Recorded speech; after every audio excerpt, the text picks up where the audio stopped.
Malam itu, langit di perbatasan Suriah dan Israel tampak tenang. Bintang-bintang berkelip di atas dataran tinggi Golan, wilayah strategis yang menjadi benteng pertahanan Israel selama puluhan tahun. Prajurit pasukan pertahanan Israel, IDF, berjaga seperti biasa, sebagian bersiaga di pos-pos pengawasan, sementara yang lain beristirahat di barak markas utama Brigade Golani.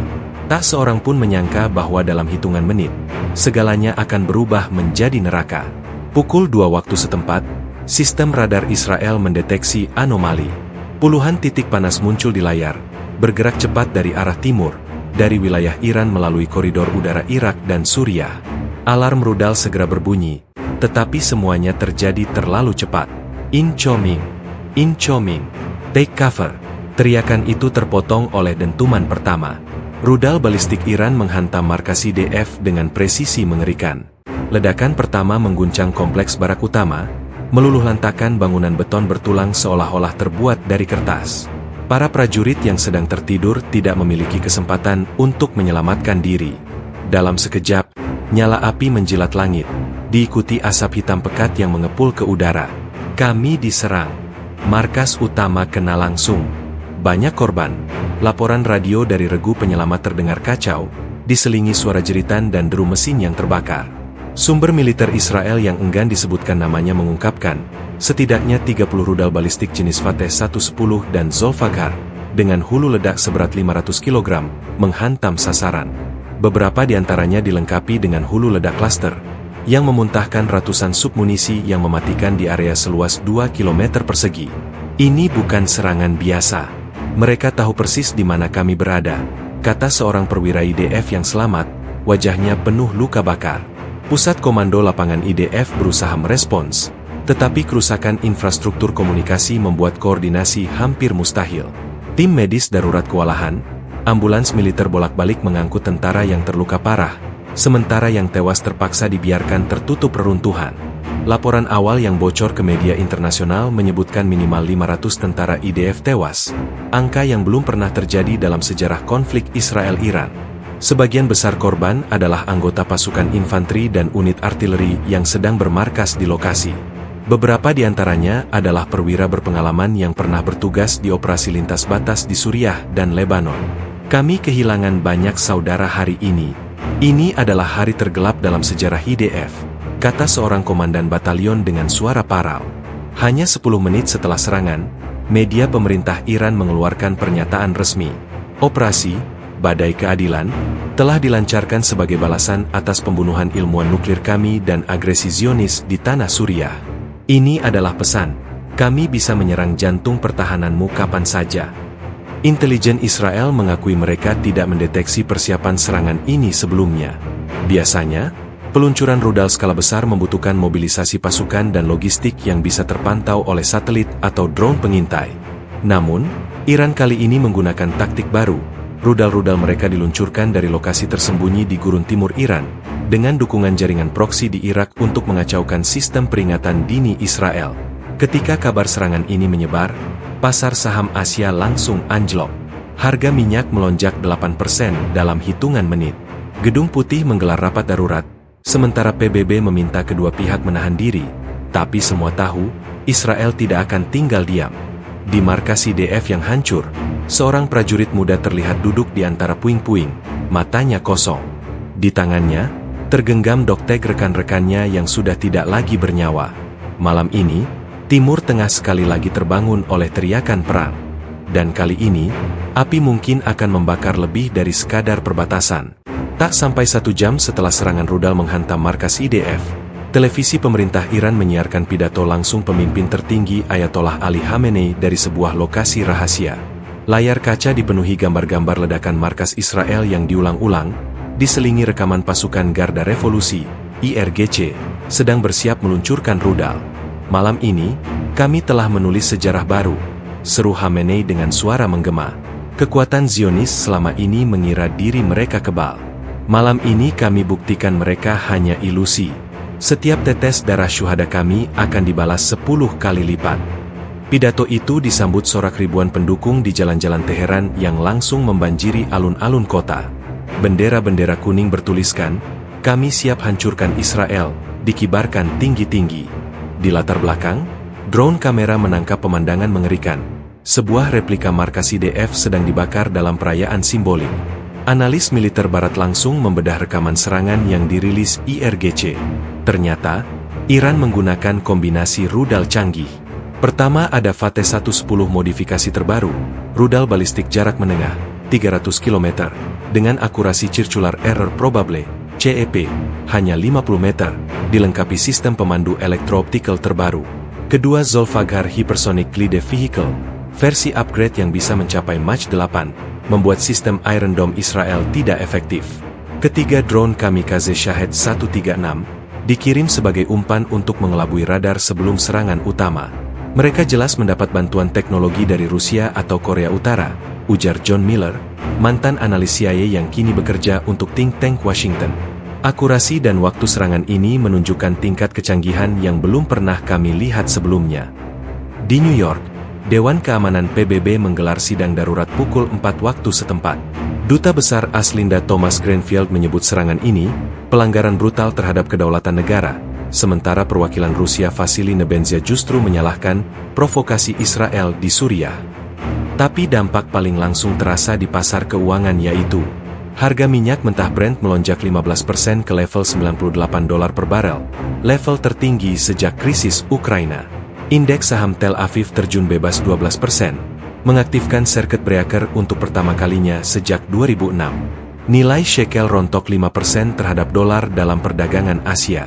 Ini bisa memicu inflasi global baru, peringatan Direktur Pelaksana IMF Kristalina Georgieva dalam konferensi pers dadakan. Laporan dari rumah sakit di Tiberias mengungkapkan korban tak terduga, 12 pekerja konstruksi Thailand yang sedang membangun bunker baru di kompleks markas. Mereka terjebak di asrama kontraktor ketika rudal menghantam, kata Dr. Miriam Cohen sambil menunjuk kamar mayat yang sudah penuh. Yang lebih mengkhawatirkan adalah nasib 7 tentara Israel yang ditangkap pasukan pro-Iran di Suriah sehari sebelum serangan. Video yang beredar di Telegram menunjukkan mereka disiksa dengan alat listrik, sebuah rekaman yang memicu kemarahan publik Israel. Di balik retorika keras, analis politik melihat kalkulasi cerdas Teheran. Pertama, mengalihkan perhatian dari protes domestik, krisis ekonomi dan demonstrasi anti-pemerintah akhir-akhir ini berhasil dialihkan dengan kemenangan simbolik. Kedua, memperkuat posisi di kawasan. Serangan ini mengirim pesan ke sekutu Iran seperti Hizbullah dan Houthi bahwa mereka memiliki kemampuan nyata. Ketiga, memecah koalisi anti-Iran. Uni Eropa yang sedang lemah ekonomi kini terpecah antara mendukung sanksi AS atau mencari jalan damai. Ini bukan sekadar serangan militer, tapi masterpiece propaganda, kata Dr. Farhad Rezai, peneliti dari Center for Israel Studies. Di Kiryat Ben Gurion, Bandara Internasional Tel Aviv, antrean panjang terlihat di loket check-in maskapai El Al.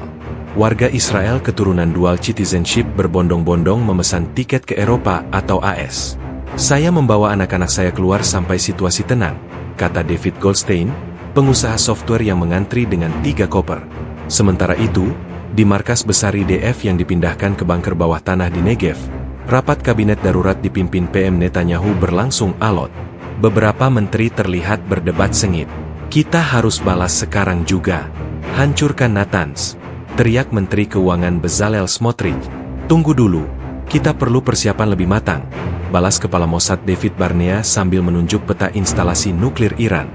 Di luar ruangan, dentuman jet tempur F-35I Adir yang lepas landas dari pangkalan Ufda menggema di padang gurun, pertanda bahwa malam ini mungkin baru babak pertama dari perang yang lebih mengerikan. Pukul 5.30 waktu Israel, Perdana Menteri Benyamin Netanyahu muncul di layar televisi nasional dengan latar belakang dinding beton tebal bunker bawah tanah di Negev.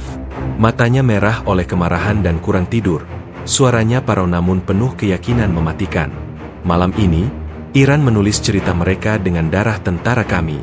Besok, kami akan menulis balasan dengan api yang akan mereka ingat selama 1000 tahun. Pidato singkat 4 menit 33 detik itu, tepat durasi lagu kebangsaan Israel Hatikvah, langsung memicu gelombang dukungan massal. Di luar Knesset, ribuan warga berkumpul dengan bendera Israel dan spanduk, hancurkan Teheran sekarang. Seorang veteran perang Yom Kippur 1973 yang berusia 70 tahun terlihat menyalakan obor. Air matanya bercampur dengan teriakan, "Never again."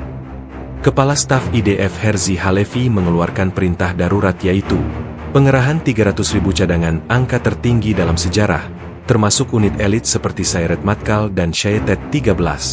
Aktivasi sistem, Moket, pusat komando udara otomatis yang bisa mengoordinasikan 500 sortie jet tempur dalam 1 jam. Penyebaran laser Iron Beam, senjata energi terarah generasi baru, untuk menghadapi rudal hipersonik. Di gudang senjata nuklir di Mona, satelit komersial menangkap aktivitas tidak biasa. Trailer pengangkut misil balistik bergerak menuju lokasi peluncuran. Seorang pejabat anonim mengaku ke The Jerusalem Post, semua opsi ada di meja. Sebelum matahari terbit, gelombang pertama pembalasan dimulai. Suriah, 42 serangan udara menghancurkan gudang senjata IRGC di Aleppo dan pangkalan drone dekat Damaskus. Lebanon, drone Israel melenyapkan 3 kendaraan Hizbullah yang membawa rudal precision guided. Yaman, kapal perang SAR 6 menembakkan misil ke pangkalan Houthi di Al-Hudaidah. Kami memutus tentakel gurita Iran satu persatu, jelas Jenderal Ori Gordin dalam briefing pers singkat. Perang siber pun berkecamuk paralel. Grup 8200, unit cyber IDF, melumpuhkan 70% SPBU di Iran dengan malware canggih, memicu antrean panik warga. Black Shadow, hacker pro-Israel, membocorkan 250 GB data rahasia IRGC termasuk daftar agen di Eropa. Iran membalas dengan serangan pada sistem air Israel, menyebabkan gangguan pasokan di 15 kota. Seorang analis keamanan siber dari Unit 81 menggambarkan, ini perang dunia pertama di dunia maya, tapi dengan senjata kuantum. Di utara Israel, 120.000 warga mengungsi ke selatan. Sebaliknya, di Tehran, keluarga-keluarga kaya berbondong ke Bandara Imam Khomeini, meskipun tiket pesawat sudah terjual 20 kali harga normal. Rumah sakit di kedua negara kewalahan. Di Israel menerima 1.200 korban luka dalam 24 jam, termasuk 300 warga sipil. Di Iran, kekurangan plasma darah setelah ledakan misterius di pabrik penghasil utama Shiraz. Seorang dokter di Haifa menggambarkan kondisi ruang gawat darurat. Kami mengklasifikasikan luka bakar berdasarkan tingkat keparahan, yang terburuk kami sebut Khamenei Grade. Dilema strategis Israel, rapat kabinet darurat berlangsung panas. Faksi nuklir, dipimpin Menteri Keamanan Nasional Itamar Ben-Gvir, mendesak serangan preventif pada fasilitas nuklir Fordow. Faksi konvensional, diwakili mantan Kepala Mossad Yossi Cohen, lebih memilih perang panjang via serangan cyber dan pembunuhan target tinggi. Faksi diplomasi, dipimpin Benny Gantz, mendesak jeda kemanusiaan 72 jam untuk evakuasi warga. Jika kita hancurkan Natanz, mereka akan balik bunuh 10 juta orang Yahudi di seluruh dunia, kata seorang jenderal tua yang veteran Holocaust. Persiapan perang eksistensial dan tanda-tanda yang mengerikan mulai bermunculan. Bank Israel mendistribusikan uang fisik ke cabang-cabang kecil, antisipasi kolaps digital.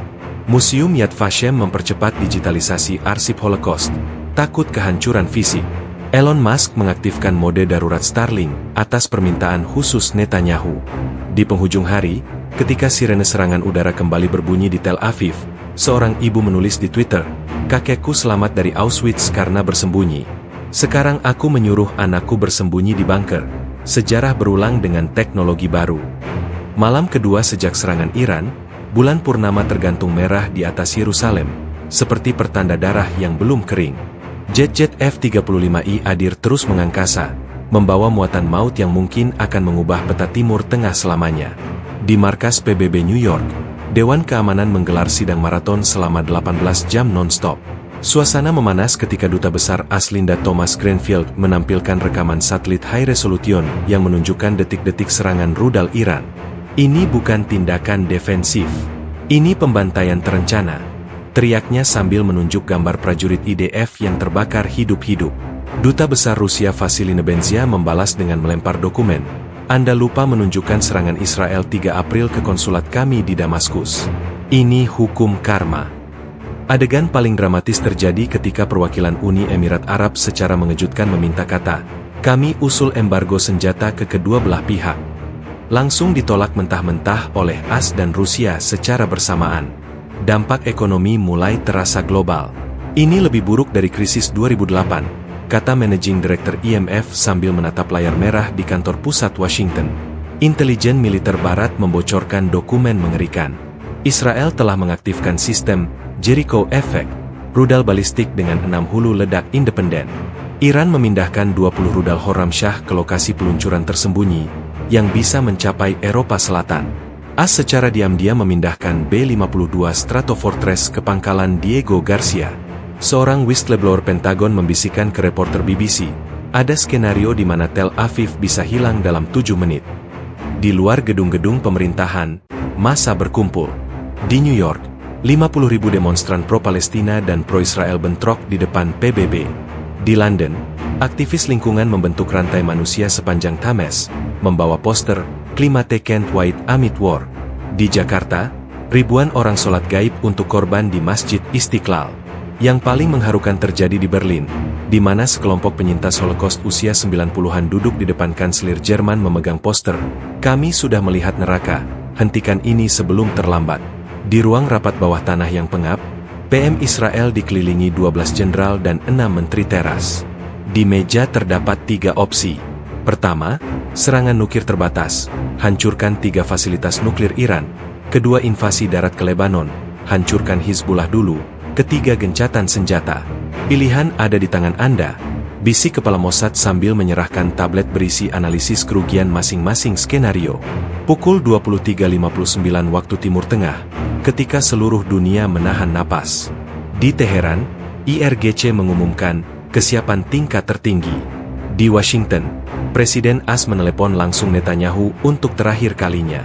Di Gaza, warga mulai menggali sumur-sumur darurat antisipasi blokade. Di sebuah bunker rumah sakit Tel Aviv, seorang perawat menulis di jendela berkabut, "Tuhan, kami tidak meminta menang, hanya bertahan hidup." Ketika jarum jam bergerak ke tengah malam, satelit militer AS mendeteksi aktivitas aneh di pangkalan nuklir di Mona Israel dan fasilitas Fordow Iran secara bersamaan. Dunia berhenti bernapas. Matahari terbit di Yerusalem dengan warna jingga darah. Tak ada yang tahu apakah ini hari terakhir perdamaian, atau awal dari badai yang lebih besar.